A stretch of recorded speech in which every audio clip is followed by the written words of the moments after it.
Hey guys, we're here at St. Augustine Beach. I'm going to show you around. You can actually park here on the beach. See that? Nice waves. It's nice out today. It's like 70. And there are the girls. He started building his railroad here, and this man would not stop until he reached Key West. At one point, you could take that railroad all the way down the peninsula on the east coast until you stopped at Key West. A hurricane eventually blew the railroad bridge over back in 1935, but he built hotels, churches, and cities along. Guys, a little bit of, well, we're okay. I was going to say it looks like it might get a little tight up here, but I think we'll be okay. Let's see what we've got.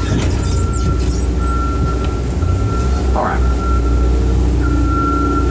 The center of St. Augustine, downtown again, guys. St. George Street, shops, cafes, taverns, restaurants, galleries, churches, museums. All coming up next. This is the oldest public space in the United States. We've been using the plaza every day, believe it or not, since 1573. A lot of great monuments out here. World War I monuments, World War II monuments, Civil War, Spanish Constitutional monuments as you open your door into traffic. This monument, this was dedicated just a few years ago to the people. Some of them risked their lives, indeed some of them gave up their lives in order to bring Dr. King and his peaceful army into the city. They're called the St. Augustine foot soldiers over there to the left.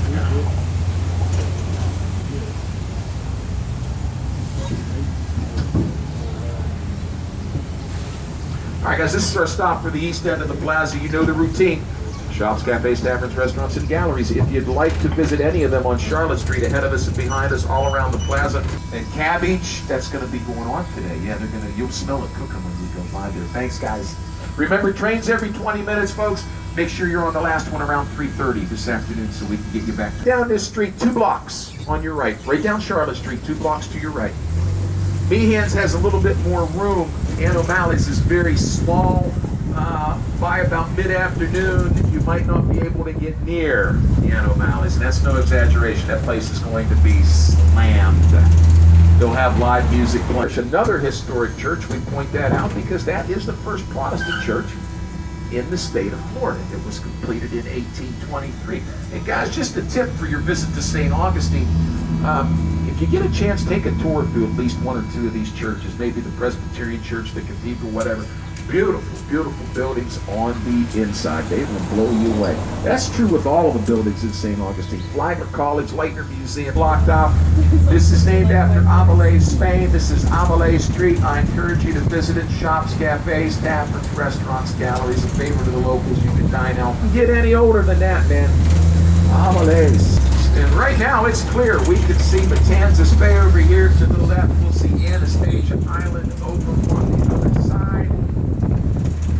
And get a nice peek of the lighthouse up here too. The lighthouse popping up out of the woods, coming up to our left in just a moment. We're heading now. Completed in 1874, but it's a working lighthouse. There's a first order Fresnel lens that brands up on top at night. If you're staying in the city, look out there. You'll be able to see it for about 20 miles in each direction. And if you'd like to take a tour of the lighthouse, they'll invite you to go all the way to the top. But remember, you have to negotiate 290 feet stairs up and down. On the spiral staircase, a little bit of exercise involved, but it's a nice tour. It's been completely restored. You can visit the museum and the keeper's house. This is our stop, guys, for the oldest house in the city, the Gonzalez Alvarez house, completed back in 1702. You may say, well, St. Augustine goes back to 1565. Why does the house only go back to 1702? Because we were level. We were burnt. Today, the Gonzalez Alvarez House, Gardens and Museum, like a lot of these, the Gators have been doing archaeological digs in our city continuously since the 1930s, and they do an excellent job.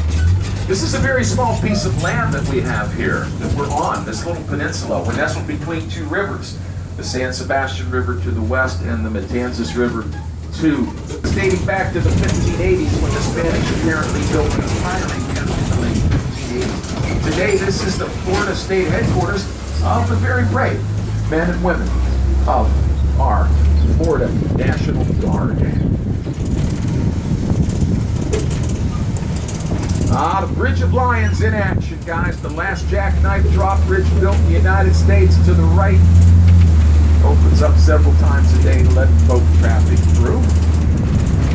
They were going to call that the very unoriginal name of the Bridge of St. Augustine when they started planning back in 1923. Back with a couple of souvenirs in his back pocket from Italy. And we'll show you those souvenirs and we'll show you why they call it the Bridge of Lions instead of the Bridge of St. Augustine. Hey guys, Marina is our next stop. After that, we're going to go down to the Castillo. At the Marina, $1.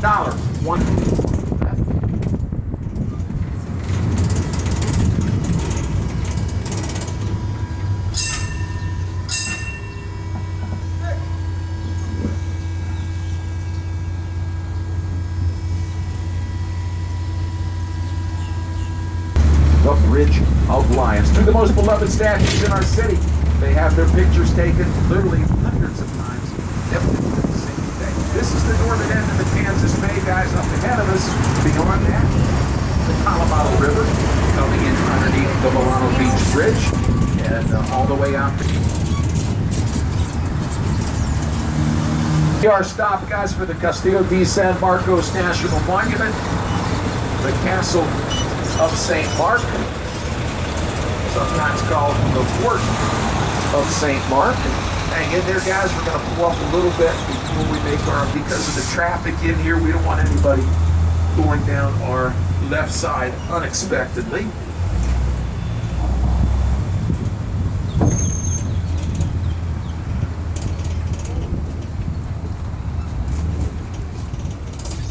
This is our stop for the Castillo and things like that. They had everything for sale back here at this gift shop. All aboard.